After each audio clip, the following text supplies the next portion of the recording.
사랑하는 성도 여러분, 오늘 본문의 말씀은 예수님께서 하신 가장 유명하고도 또 깊이 있는 비유의 말씀 가운데 하나입니다. 바로 선한 사마리인의 비유를 우리에게 말씀해 주고 있습니다. 이 비유는 누가복음 10장에 나오는 한 율법 교사의 질문에서 시작되게 됩니다. 25절의 말씀을 보면은 선생님, 내가 무엇을 하여야 영생을 얻으리까? 라고 묻고 있습니다. 이 질문은 2000년 전 한 율법 교사가 예수님께 묻는 질문이었습니다. 그런데 이 땅을 살아가는 모든 믿음의 사람들, 모든 사람들 속에는 바로 이 단어, 이 고백과 무릎이 우리 가운데 가장 근본적인 질문이기도 합니다. 여러분들이 기도할 때 어떻습니까? 때로는 우리가 기도할 때 어떻게 해야지 내가 구원을 받습니까? 영생을 얻겠습니까? 내가 어떻게 해야지 하나님의 자녀로서 살아갈 수 있겠습니까? 라고 기도하기도 합니다. 우리가 무엇을 해야 구원을 받고 무엇을 해야 이 불안한 세상 속에서 진정한 안식과 영원한 그 생명을 얻을 수 있겠습니까? 우리는 끊임없이 더 많은 것을 소유하고 더 높은 지위에 오르고 더 좋은 사람이 되려고 노력합니다. 하지만 그러한 노력의 끝에는 모두가 우리가 어떻습니까? 공허와 허무함을 우리는 마주하게 됩니다. 형식적인 종교 행위, 율법적인 준수 행위, 혹은 세상적인 성공과 업적이 과연 우리를 영생으로 이끌 수 있는 길이 되고 있습니까? 예수님은 이 질문에 대해서 이 율법 교사에게 다시 율법에 나와 있는 말씀을 찾아서 그에게 말씀해 주셨습니다. 27절의 말씀을 보면 대답하여 이르되 내 마음을 다하며 목숨을 다하며 힘을 다하며 뜻을 다하여 주 너의 하나님을 사랑하고 또한 내 이웃을 내 자신같이 사랑하라 하였나이다. 너무나 완벽한 대답이었습니다. 율법교사 자신도 잘 알고 있는 이 대답은 율법 전체의 핵심이자 하나님의 우리에게 바라시는 가장 중요한 명령이었습니다. 바로 하나님을 사랑하듯이 이웃을 사랑하라라는 겁니다. 바로 십자가의 의미가 이 안에 담겨져 있습니다. 수직적인 것은 하나님을 향한 사랑, 하나님을 향한 그 경외하는 마음이고, 이 수평은 내 이웃을 내 몸과 같이 사랑하라라는 예수님의 말씀이기도 합니다. 예수님은 그 대답의 28절에서 내 대답이 옳도다, 이를 행하라, 그리하면 살겠다라고 말씀하셨습니다. 하지만 여기서 이 율법 교사는 그 안에 숨겨진 또 다른 의도를 가지고 예수님께 이야기하게 됩니다. 29절의 말씀을 우리말 성경으로 보시면 율법 전문가가 자기가 옳다라는 것을 내세우고 싶어서 예수님께 여쭈었다. 그러면 나의 이웃은 누구입니까? 이 율법 교사, 율법 전문가는 자신을 드러내고 싶어서 그러면 나의 이웃은 누구입니까? 라고 예수님께 질문하였습니다. 예수님은 이 질문을 통해서 이 구원과 영생의 의미가 이 단순히 지식이나 행위에 있는 것이 아니라 사랑의 관계 속에서 발견된다라는 것을 우리에게 말씀하며 보여주고 있습니다. 여러분, 무엇을 하여 영생을 얻을 수 있습니까? 라고 질문한 사람이 누구입니까? 바로 율법 교사입니다. 율법 교사는 율법에 능통한 사람입니다. 그리고 백성들에게 율법을 가르치는 사람입니다. 율법의 바로 전문가입니다. 그러면 그가 정말 몰라서 궁금해서 이것을 물어봤겠습니까? 이 질문에 예수님께서는 율법에 무엇이라고 기록되었으며 너는 그것을 어떻게 읽고 있느냐라고 율법교사에게 되물었습니다. 예수님의 질문에는 이 율법과의 해석에 대한 질문이었습니다. 그러니까 율법에는 이렇게 나와 있는데 그것을 너는 어떻게 받아들이고 어떻게 행동하고 있느냐를 그에게 묻고 가르쳐주고 있다는 겁니다. 그런데 율법교사는 예수님의 질문을 받자 거침없이 대답을 했습니다. 27절의 말씀을 새 번역으로 다시 보시면 내 마음을 다하고 내 목숨을 다하고 내 힘을 다하고 내 뜻을 다하여 주 너의 하나님을 사랑하여라 하였고 또 내 이웃을 내 몸과 같이 사랑하여라 하였습니다 라고 말씀하고 있습니다. 이 말씀은 신명기 6장 5절의 말씀과 레위기 19장 18절의 말씀을 인용한 것입니다. 왜냐? 지금 그가 묻고 있는 사람이 누구입니까? 율법 교사입니다. 그러니까 율법 모세오경에 있는 내용을 너무나 정확히 알고 있는 이 율법 교사에게 예수님께서 말씀해 주실 수 있는 것은 그 율법의 말씀을 가지고 그에게 말씀했을 때 그가 정확히 알아듣고 깨달을 수 있었기 때문입니다.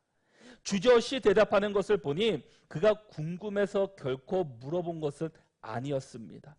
이를 성경은 시험하기 위함이었다라고 성경은 기록하고 있습니다. 그의 질문은 무언가 악한 의도를 가지고 예수님께 묻고 있다라는 겁니다. 그러나 예수님께서는 율법 교사에게 질문하는 것으로 그의 속내를 드러냅니다. 그의 대답을 듣고 난 후에 예수님께서는 내 대답이 옳도다 하시며 이를 행하라 그러면 살리라라고 말씀하였습니다. 내가 알고 있는 대로 그대로 행하면 영생의 길이 열린다는 말씀입니다. 이 영생이라는 것이 특별한 무언가를 해야지 주어지는 것이 아니라 바로 말씀대로 행하며 말씀대로 살아갈 때 그것이 주어지고 인도해 주신다라는 겁니다. 내 행위로, 내 지식으로, 내 노력으로 얻을 수 있는 것이 아닙니다. 그것은 바로 예수 그리스도를 통해서 얻을 수 있는 겁니다. 율법 교사는 구약에 능통한 사람입니다. 구약에 대해서 철저하게 알고 있는 사람입니다. 그런데 그는 지식적으로는 알고 있었지만 그대로 행하며 살지 않았다라는 겁니다. 율법 교사가 알고 있으면서도 실제로 실천하지 않고 있음에 대한 지적이며 실천적인 삶을 강조한 말씀입니다. 예수님께서는 율법 교사에게 이를 행하라 그러면 살리라고 말씀하셨지만 율법 교사는 또 다른 의도를 가지고 질문을 이어갑니다. 율법 교사는 예수님으로부터 인정받고 보니 우쭐해져서 다시금 묻습니다. 그럼 내 이웃이 누구입니까?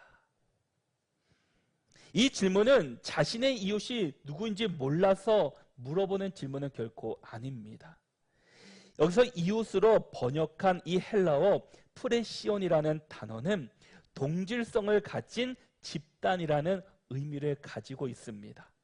당시 유대인들은 그들에게 이웃을 동족이나 같은 종교를 가진 사람, 유대인 집단으로 이해하고 있었고 이 사마리아인이라든지 이방인들은 그 이웃에서 제외된 사람들입니다. 이 질문도 다른 의도가 있음을 짐작하게 됩니다. 성경은 그의 의도를 자기를 옳게 보이고 싶어서라고 표현하고 있습니다.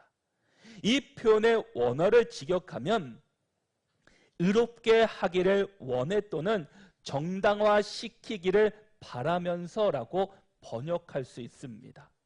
따라서 그는 자신의 동족인 이웃을 사랑해 왔음을 정당화하고 의롭게 여김을 받고자 하는 의도로 질문하고 있습니다. 그러니까 나는 내 이웃을 사랑했다라는 겁니다. 그런데 그 이웃이 누구입니까? 자신의 동족이나 그 유대인들, 자신의 주변에 있는 사람들만 나의 이웃으로 여기고 이 사마리아인이나 이방인들은 내 이웃으로 취급도 하지 않았다라는 겁니다. 율법 교사는 율법을 해석하는 학자입니다. 그렇기 때문에 유대인들에게 인기가 있었고 존경을 받는 사람이었습니다.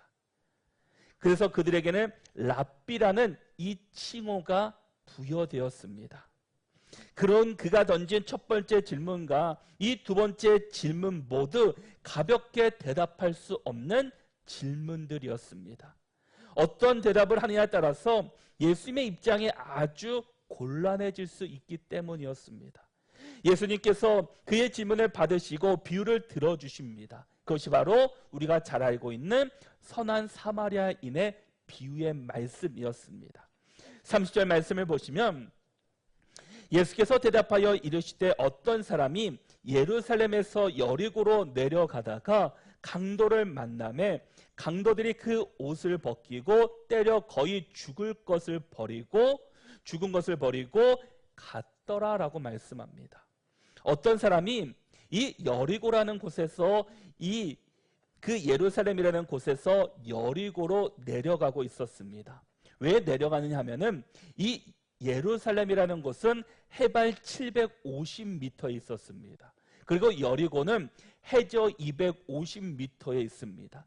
약 그 사이의 거리가 36km 정도 됩니다. 그러니까 성인의 발걸음으로 하루 정도 걸을 수 있는, 부지런히 걸으면 하루 정도 걸을 수 있는 그런 거리였습니다. 그런데 그 거리가 쉬운 거리가 아니라 내리막 경사였고 건조한 모래와 이 작은 돌덩이들이 깔려 있어서 자칫 잘못 발을 디디며 굴러 떨어질 수 있는 위험한 길이었습니다. 그리고 골짜기와 낭떠러지가 많은 그런 위험 요소가 있는 곳입니다. 그래서 그곳은 사람들이 걷기를 또 가기를 꺼려하는 지역으로서 인적이 드물고 그로 인해서 강도들이 출몰하는 그런 지역이었습니다. 이런 길을 내려가다가 어떤 사람이 사마리아인이 바로 강도를 만나게 됩니다. 가진 물건을 다 빼앗겼습니다. 옷도 다 빼앗겼습니다.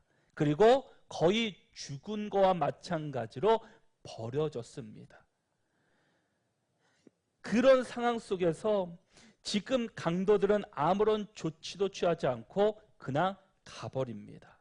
그때 마침 한 제사장이 그 길을 지나가게 됩니다. 그 길을 따라 내려가다가 그를 보고서 어떻습니까? 모른 채 하고 그냥 지나가 버립니다. 그리고 그 뒤에 이어서 레위인이 지나갑니다. 마찬가지로 그를 보았지만 피하여서 그냥 못 본 척하고 지나가게 됩니다. 근데 그곳을 지나가는 또 한 사람이 있었습니다. 바로 어떤 사마리아 사람이었습니다. 사마리아 사람은 여행하는 중에 33절의 말씀을 보시면 어떤 사마리아 사람은 여행하는 중 거기 이르러 그를 보고 불쌍히 여겨 말씀하고 있습니다. 그 사람은 제사장도 또 레인도 아닌 사마리아 사람이었습니다. 그 사람은 쓰러져 있는 사람을 보자마자 그 안에 불쌍히 여기는 마음을 갖게 됩니다. 그래서 그냥 지나칠 수가 없었습니다. 그에게 다가가 자신이 가지고 있던 이 기름과 이 포도주로 상처를 치유해주고 치료하고 싸매줍니다. 자기의 짐승에 그를 태워서 주막에 데리고 가서 돌봐주라고 비용도 지불합니다. 다음날 그는 2데나리온을 꺼내 주막 주인에게 주고 이 사람을 잘 보살펴 달라고 부탁을 합니다. 거기서 끝나지 않고 비용이 더 들면 내가 돌아가는 길에 그 비용도 내가 지불하게 주겠다라고 이야기하고 그 길을 걸어갔습니다. 예수님께서는 이 비유의 말씀을 마치시고 나서 이 율법 교사에게 대묻고 있습니다. 율법 교사는 나의 이웃이 누구냐고 물었지만 예수님께서는 누가 강도 만난 사람의 이웃이 되어 주었느냐고 묻고 있습니다. 자신의 이웃이 누구냐는 이 질문을 강도 만난 이웃이 누구냐라고 바꿔 묻고 있습니다. 이 질문을 받은 율법 교사는 어떤 생각이 들었을까요?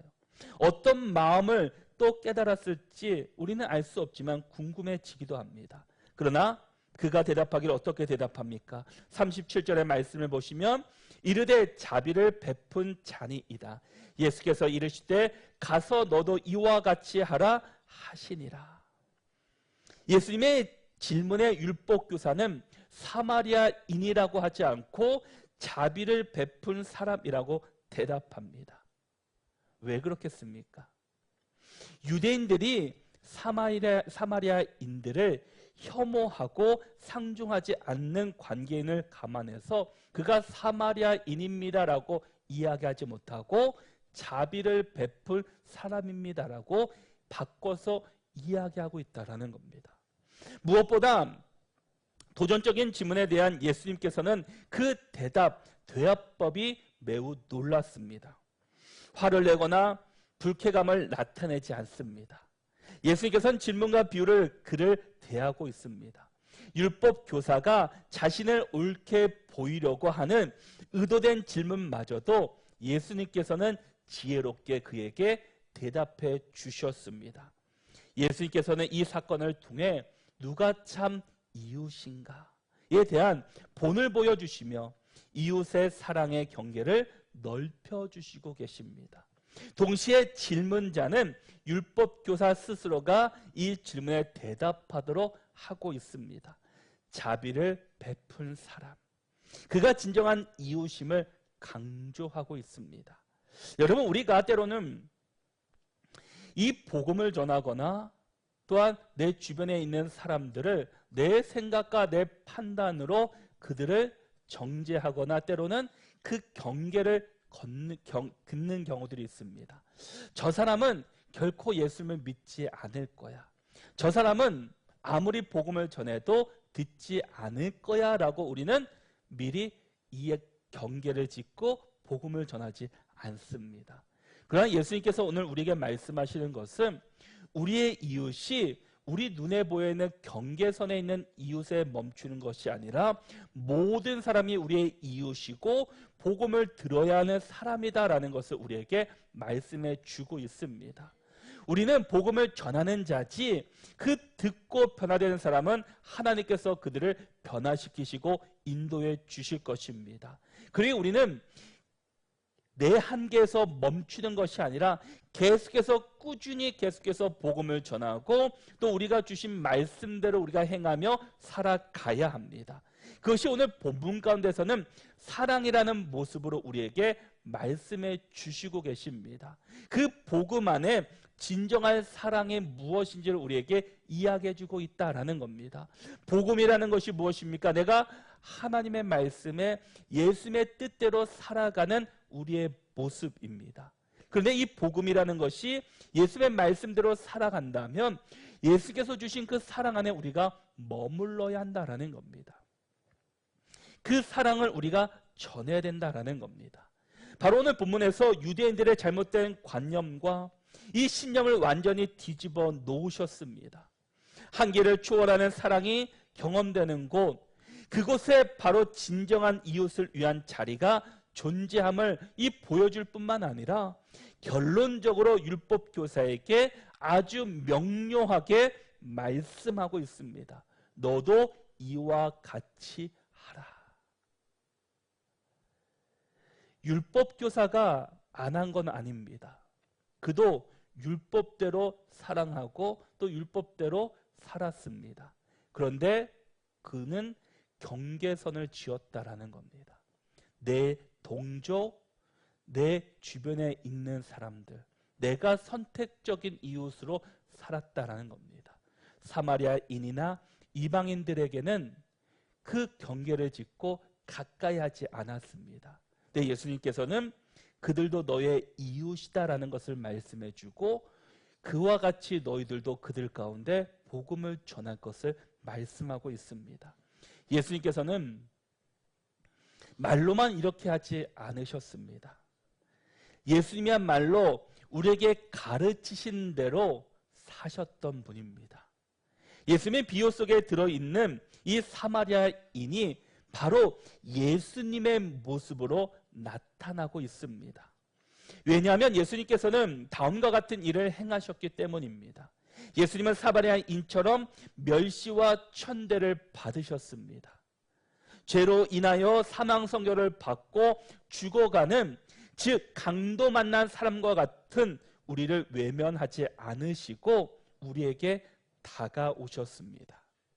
불쌍히 여기시고 물과 피로 우리의 상처를 싸매 주셨습니다.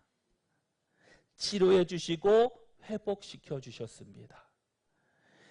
영생을 얻도록 본인이 값을 다 지불하셨습니다. 이 땅을 떠나시면서도 성령을 보내주셔서 지금도 우리를 인도해 주고 계십니다. 우리를 혼자 내버려 두지 않으셨다라는 겁니다. 다시 오시겠다고 약속하셨고 또 우리에게 다시 오심을 이미 주셨습니다. 우리의 참된 이웃이 되어주신 분이 바로 우리 예수님이셨습니다. 여러분, 하나님 사랑과 이웃 사랑을 율법의 가르침대로 온전히 실천하며 살아가는 사람이 있으십니까? 없습니다. 이것은 인간이 자신의 의지와 행위로 영생을 얻을 수 없음을 드러내고 있습니다. 이것을 우리는 기억해야 합니다. 그렇기 때문에 우리를 구속해 주실 구세주가 오셔야지만 이것이 가능해집니다. 말씀을 통하여 우리가 듣게 되는 메시지는 무엇입니까? 영생은 율법을 단순히 듣는 것에 있는 것이 아니라 구체적으로 실천하는 것에 있다는 것을 말씀합니다. 그렇게 살지 못하고 있는 예가 제시되고 있는 것이 그 사람들이 제사장들과 레위인들입니다. 그들은 누구입니까? 종교 지도자들입니다. 하나님에 대해서 누구보다 많이 알고 있다고 하는 사람들이고 예배를 직접 집례하는 사람들입니다. 그런데 예수님께서는 그들에게 그렇게 살지 않는다라고, 말씀대로 살지 않는다라고 예수님께서는 지적하고 계십니다. 바로 어찌 보면 우리 그리스도인들이 다시금 들어야 될 복음이고 말씀입니다. 이 미국에 가면은 리얼 라이프 처치라는 곳이 있습니다. 미국에서 가장 빠르게 성장하는 교회 중 하나로 소개되고 있습니다. 그런데 이 교회가 더욱 인상 깊게 다가오는 이유는 이 다양한 사람들의 입에서 전해지는 공통된 평가 때문입니다. 이 교회를 사람들이 이야기하기를 배운 대로 사는 교회다라고 사람들이 입을 모아 칭찬하며 이야기합니다. 이 이름은 이웃 사람들이 감동하여 붙여준 명예로운 이름이었습니다. 말씀을 삶으로 드러내려는 성도들의 진지한 노력이 세상을 감동시킨 것입니다. 사실 이 교회만 배운 대로 사는 교회입니까? 사실 우리 모두는 하나님께서 말씀하신 대로 배운 대로 우리는 살아가야 합니다. 그런데 그것을 배우기는 배운 데지만 실천하는 사람이 있는가 하면 그것을 그냥 듣고 머무는 자들이 있습니다. 어찌 보면 우리도 또 학교 다니는 학생들이나 모든 사람들이 다 배우게 됩니다. 그런데 그대로 실천하지 못하기 때문에 그것이 내 것이 되지 못하는 경우들이 참 많이 있습니다. 우리는 말씀을 통해서뿐만 아니라 세상의 그 모습을 통해서도 많이 배우고 깨닫게 됩니다. 그런데 어떤 사람은 그 들은 대로 행하고 노력하는 사람이 있는가 하면 배운 건 배운 거고 사는 거는 사는 것이다. 내가 이중적으로 다르게 생각하는 사람이 있습니다.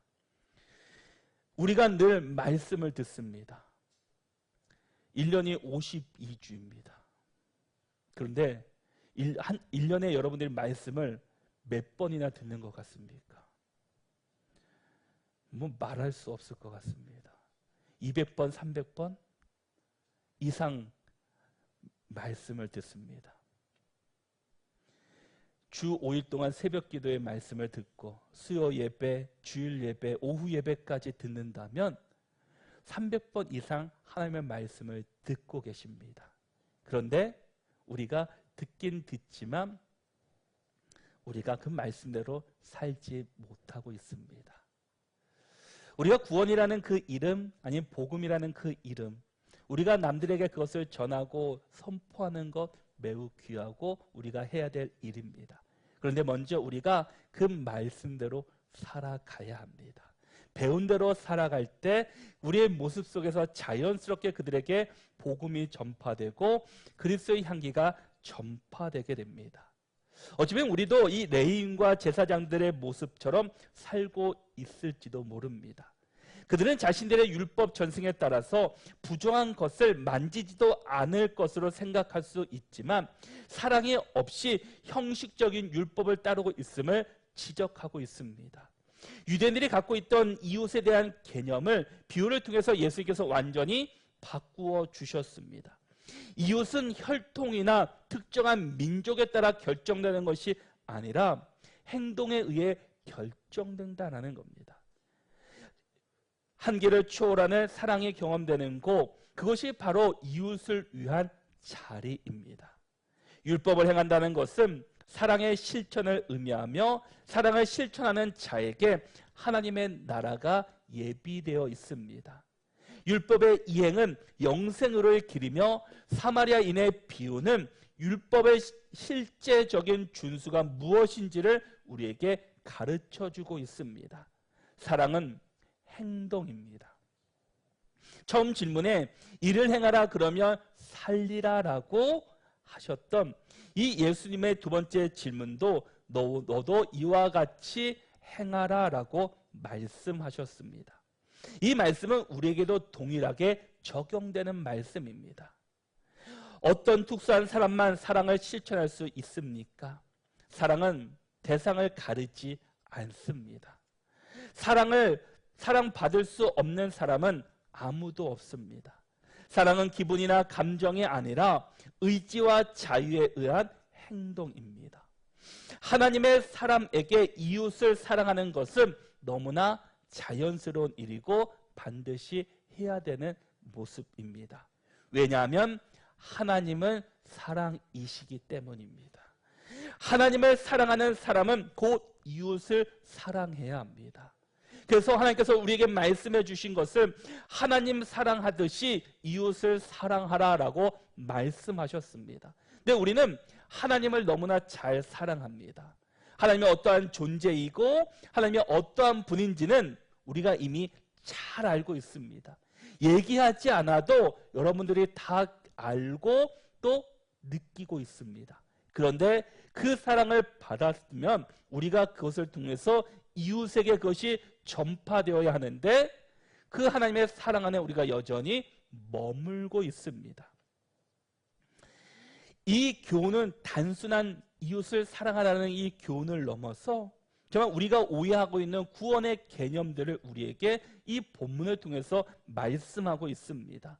뭐냐면 두 가지입니다. 첫 번째는 구원은 율법의 행위에서 사랑의 관계로 나아가는 것입니다. 그리고 두 번째는 구원은 자격에서 은혜로 나아가는 겁니다. 바로 구원은 율법 행위에서 사랑으로 나가는 것인데 그것이 무엇이냐? 율법 교사는 영생을 얻기 위해 행위를 찾았습니다. 하지만 예수님은 우리에게 얼마나 많은 행위를 했느냐보다는 그 행위의 근본이 되는 사랑이 있느냐를 중요하게 여기고 있습니다. 그러니까 제사장들과 레위인은 율법의 행위에 갇혀 있었지만 이 사마리아인은 그 율법의 정신인 사랑을 실천했다라는 겁니다. 레위인과 제사장이 이 율법을 모르는 것이 아니라 율법에서 정확하고 올바르게 알았지만 형식적인 모습이었습니다. 그들도 사랑했을 겁니다. 그들도 베풀었을 겁니다. 그러나 그 모든 것이 예수 그리스도의 십자가 안에서 나오는 사랑이 아니라 그냥 행위, 율법에서 그렇게 하라니까 나도 살아남기 위해서 한 모습이다라는 겁니다. 우리가 율법을 지키는 이유는 하나님을 사랑하고 이웃을 사랑하기 위해서입니다. 형식적인 의미가 아니라 마음에서 우러나오는 사랑이 중요합니다. 글자로만 문자적인 그 글로만 이해하는 것이 아니라 우리에게 말씀하셨다면 그 말씀대로 살아갈 수 있기를 바랍니다. 그리고 두 번째가 무엇이었습니까? 구원은 자격에서 은혜로 나아가는 겁니다. 사마리아인은 강도 만난 사람을 도울 어떠한 의무도 자격도 없었습니다. 그도 그냥 지나간다고 해서 누가 뭘 할 사람도 없습니다. 오히려 당시 사회에서 그는 멸시받던 사람입니다. 하지만 그는 아무런 대가 없이 오직 긍휼한 마음으로 그에게 다가갔습니다.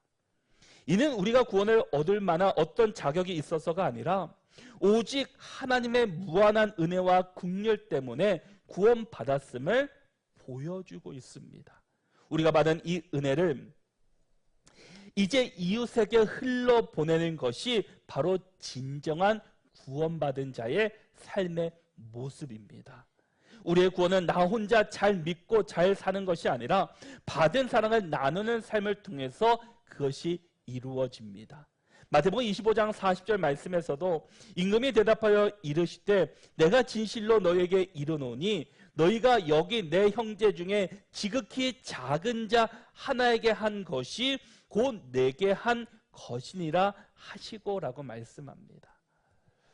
사랑하는 성도 여러분, 율법교사의 지문에 대한 예수님의 최종적인 답변은 하나입니다. 가서 너희도 이와 같이 하라. 영생을 얻는 방법은 이론이나 지식이 아니라 이웃의 고통에 반응하는 사랑의 실천으로 드러나게 됩니다. 우리가 말씀을 듣고 배우는 것에 멈추는 것이 아니라 우리가 그대로 살아가려고 몸부림쳐야 되고 그 삶을 다른 사람들에게 실천해야 합니다. 이제 우리의 삶의 질문은 무엇을 하여 영생을 얻을 수 있습니까가 아니라 오늘 내 이웃이 될 사람은 누구인가? 그리고 나는 그에게 어떤 사랑을 실천할 수 있을 것인가가 우리가 되어야 할 것입니다. 그것이 여러분의 가정에서, 일터에서, 학교에서 실천되어야 합니다. 우리 주변에는 수많은 강도 만난 사람들이 있습니다.